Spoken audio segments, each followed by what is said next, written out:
প্রথমেই জানিয়ে দিব গোপালগঞ্জে গিয়ে জামায়াত আমিরের ইতিহাস সৃষ্টি, ভারতে বসে কাঁদছে হাসিনা, বিএনপির জন্য অশনি সংকেত, জোটে জামায়াতের একচ্ছত্র আধিপত্য।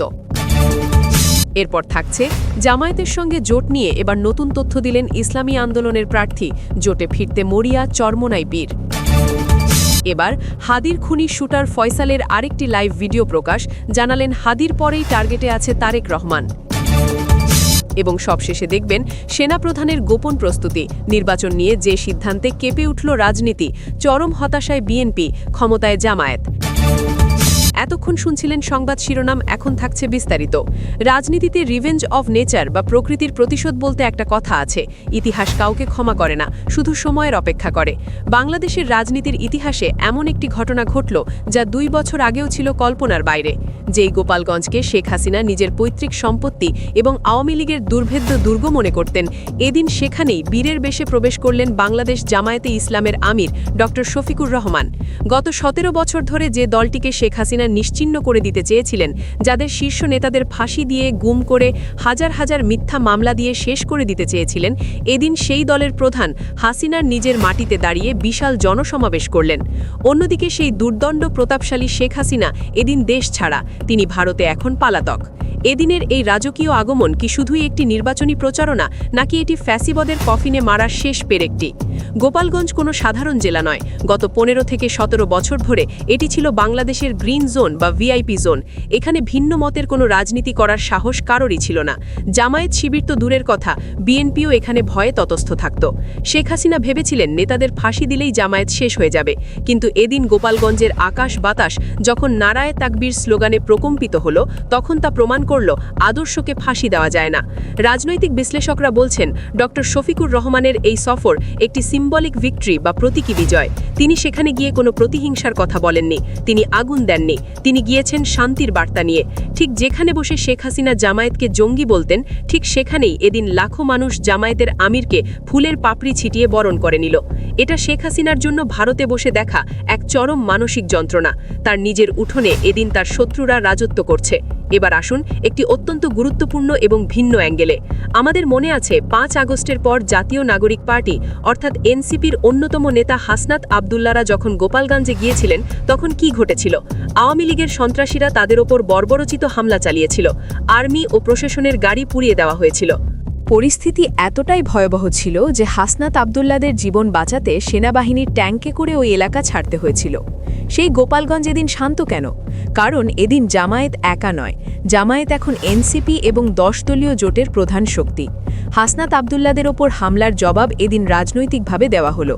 যে মাটিতে হাসনাতদের হত্যা করতে চাওয়া হয়েছিল, সেই মাটিতেই এদিন তাদের জোটের প্রধান নেতা ডাক্তার শফিকুর রহমান পাচ্ছেন রাজকীয় সংবর্ধনা। বিশ্লেষকরা বলছেন এটি প্রমাণ করে গোপালগঞ্জের সাধারণ মানুষও আসলে জিম্মি ছিল, তারা এতদিন ভয়ে কথা বলতে পারেনি। এদিন জামায়াত ও জোটের আগমনে তাদের সেই ভয় ভেঙে গেছে। হাসনাত আবদুল্লার সেই অপমান এদিন ডাক্তার শফিকুর রহমানের বিজয়ের মাধ্যমে শোধ হল। গোপালগঞ্জে জামায়াতের এই সমাবেশ আওয়ামী লীগের অবশিষ্ট নেতাকর্মীদের জন্য এক বড় সাইকোলজিক্যাল ব্লো বা মানসিক আঘাত। তারা এতদিন ভাবত ঢাকা যাই হোক, গোপালগঞ্জ কিন্তু আমাদের। কিন্তু এদিনের পর তাদের সেই শেষ ভরসাটুকুও ভেঙে গেল। ডাক্তার শফিকুর রহমান প্রমাণ করলেন বাংলাদেশে এখন আর কোনো নো এন্ট্রি জোন নেই। তিনি যখন গোপালগঞ্জের মানুষের উদ্দেশ্যে ভাষণ দিচ্ছিলেন, তখন আসলে তিনি সারা দেশকে বার্তা দিচ্ছিলেন, দেখো ফ্যাসিবাদের শেকড় উপড়ে ফেলা হয়েছে। শেখ হাসিনা ভারতে বসে হয়তো ভাবছেন যে দলটিকে তিনি মাটিতে পুঁতে ফেলতে চেয়েছিলেন, তারাই এদিন তার বাড়ির সামনে দাঁড়িয়ে দেশ গড়ার ডাক দিচ্ছে।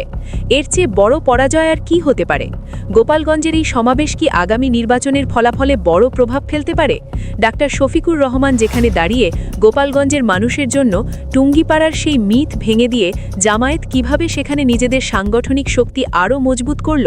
গোপালগঞ্জ সম্পর্কে এতকাল একটা মিথ প্রচলিত ছিল, সেখানে নাকি আওয়ামী লীগ ছাড়া গাছের পাতাও নড়ে না। কিন্তু এদিন জামায়াতের আমির ডাক্তার শফিকুর রহমান সেই মিথ বা লোককথাকে একদম পুরোপুরি চূর্ণবিচূর্ণ করে দিলেন। শেখ হাসিনা 17 বছর গোপালগঞ্জের মানুষকে ভোট ব্যাংক নয়, বরং ঢাল হিসাবে ব্যবহার করেছেন। তিনি তাদের তাদের বুঝিয়েছেন আওয়ামী লীগ না থাকলে তোমরা শেষ। কিন্তু এদিন যখন জামায়াতের আমির সেখানে দাঁড়িয়ে বললেন, আমরা প্রতিশোধ নিতে আসেনি, আমরা ইনসাফ কায়েম করতে এসেছি, তখন গোপালগঞ্জের সাধারণ মানুষের চোখে মুখে ছিল স্বস্তির ছাপ। রাজনীতির মাঠ এদিন একটা বড় শিক্ষা পেল। 5 অগস্টের পর এনসিপি নেতা হাসনাত আবদুল্লাদের গোপালগঞ্জ থেকে জীবন বাঁচাতে ট্যাঙ্কে চড়ে পালাতে হয়েছিল, সেটা ছিল স্বৈরাচারের পেতাত্তাতের শেষ কামড়। আর এদিন সেই এনসিপির সঙ্গী জামায়াতের প্রধান সেখানে রাজকীয় সংবর্ধনা পেলেন।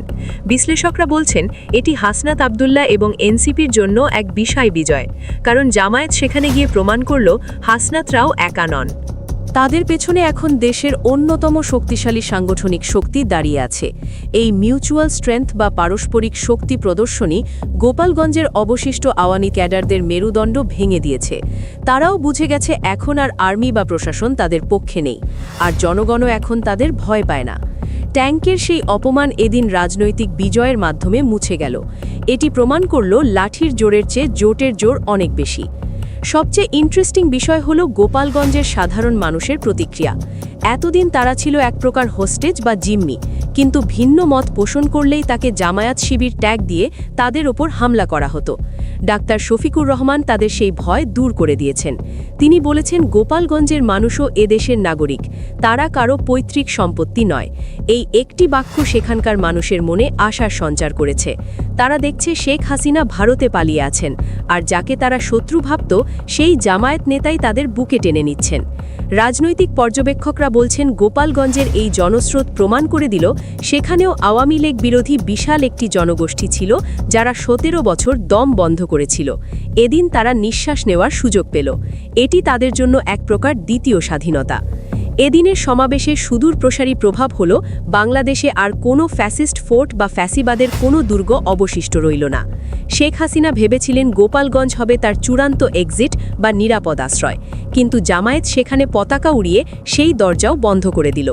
ডাক্তার শফিকুর রহমান সেখান থেকে যে বার্তা দিলেন তা হলো বাংলাদেশ সবার, কোনো নির্দিষ্ট পরিবারের নয়। 17 বছর যারা জুলুম করেছে তাদের বিচার অবশ্যই হবে, কিন্তু কোনো নিরপরাধ মানুষকে হয়রানি করা হবে না। এই ইনক্লুসিভ পলিটিক্স বা অন্তর্ভুক্তিমূলক রাজনীতি জামায়াতকে গোপালগঞ্জের মাটিকে গ্রহণযোগ্য করে তুলেছে। শেখ হাসিনা হয়তো টিভির পর্দায় এই দৃশ্য দেখে দীর্ঘ নিঃশ্বাস ফেলবেন। তিনি বুঝতে পারছেন তার সাজানো বাগান শুধু শুকিয়েই যায়নি, সেখানে এখন অন্য মালিরা ফুল ফোটানো শুরু করেছে। ইতিহাস বড়ই নির্মম। যেখানে দাঁড়িয়ে শেখ হাসিনা জামায়াতকে গালি দিতেন, এদিন সেখানেই জামায়াতের আমির দাঁড়িয়ে দেশ গড়ার শপথ নিলেন। ফাঁসির মঞ্চ থেকে ফিরে আসা দল এদিন রাজপথে, আর রাজপ্রাসাদে থাকা নেত্রী এদিন বনবাসে। ভয় দেখিয়ে সাময়িক শাসন করা যায়, কিন্তু মানুষের মন জয় করা যায় না। প্রিয় দর্শক, আপনার কি মনে হয় গোপালগঞ্জ কি এখন সত্যিই মুক্ত হতে পেরেছে, নাকি এটি জামায়াত এনসিপি জোটের চূড়ান্ত বিজয়ের ইঙ্গিত হতে যাচ্ছে? কমেন্টে জানিয়ে দিন আপনার মূল্যবান মতামত।